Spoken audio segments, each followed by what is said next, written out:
August 4 വിശുദ്ധ John Maria Vianney, പുരോഹിതന്മാരുടെ മധ്യസ്ഥൻ.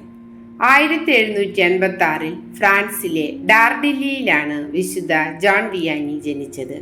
French വിപ്ലവകാലത്ത് മതപരമായ പിന്തുണ നൽകുന്ന എല്ലാവരെയും തടവിലാക്കിയിരുന്ന കാലമായിരുന്നു അത്. എന്നാൽ ഫ്രാൻസിലെ ഡാർഡില്ലിയിലെ വിയാനികളുടെ തോട്ടത്തിൽ അവർ പുരോഹിതർക്ക് അഭയം നൽകിയിരുന്നു. വിശുദ്ധനെ പ്രഥമ ദിവ്യകാരുണ്യ സ്വീകരണത്തിനൊരുക്കിയത് അതിലുൾപ്പെട്ട ഒരു പുരോഹിതനായിരുന്നു.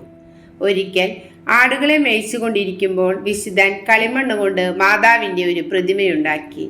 അത് വൃക്ഷത്തിൻ്റെ പൊത്തിൽ ഒളിപ്പിച്ചു വെച്ചുകൊണ്ട് ഇപ്രകാരം പ്രാർത്ഥിച്ചു: പ്രിയപ്പെട്ട മറിയമേ, ഞാൻ നിന്നെ ഒത്തിരി സ്നേഹിക്കുന്നു. അമ്മ യേശുവിനെ എൻ്റെ ആലയത്തിലേക്ക് ഉടൻ തന്നെ കൊണ്ടുവരണമേ. ഒരു പുരോഹിതനാവാനുള്ള തൻ്റെ ദൈവനിയോഗത്തെപ്പറ്റി ഉപദേശമാരായാൻ വിശുദ്ധൻ നിശ്ചയിച്ചു. സംസാരത്തിലും വിദ്യാഭ്യാസത്തിലും കുറവുണ്ടായിരുന്ന ആ യുവാവിനെ പുരോഹിതൻ വിശദമായി തന്നെ വിലയിരുത്തി. പുരോഹിതൻ ചോദിച്ച ശാസ്ത്രപരമായ ചോദ്യങ്ങൾക്കൊന്നും ഉത്തരം നൽകാൻ വിശുദ്ധന് സാധിച്ചില്ല. എന്നാൽ മതപരമായ ചോദ്യങ്ങൾക്കെല്ലാം തൻ്റെ പ്രായത്തിൽ കവിഞ്ഞ രീതിയിൽ വിശുദ്ധൻ ഉത്തരം നൽകി. നീ ഒരു പുരോഹിതനായിത്തീരുമെന്ന് ആ പുരോഹിതൻ പ്രവചിക്കുകയും ചെയ്തു. 1815 വിശുദ്ധന് പൗരോഹിത്യ പട്ടം ലഭിച്ചു.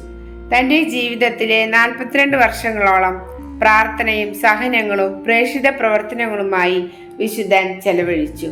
തികഞ്ഞ തപോനിഷ്ഠയോടു കൂടിയ ജീവിതമാണ് വിശുദ്ധ ജോൺ വിയാനി നയിച്ചത്. ജീവിതത്തിലെ എല്ലാ തുറയിൽ നിന്നുമുള്ള ആളുകളും അദ്ദേഹത്തിൻ്റെ പ്രബോധനത്തിനും ഉപദേശത്തിനുമായി ഓടിയെത്തി.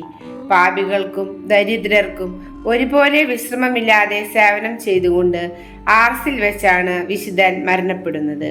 പിയൂസ് 11 പാപ്പ അദ്ദേഹത്തെ വിശുദ്ധനായി പ്രഖ്യാപിച്ചു.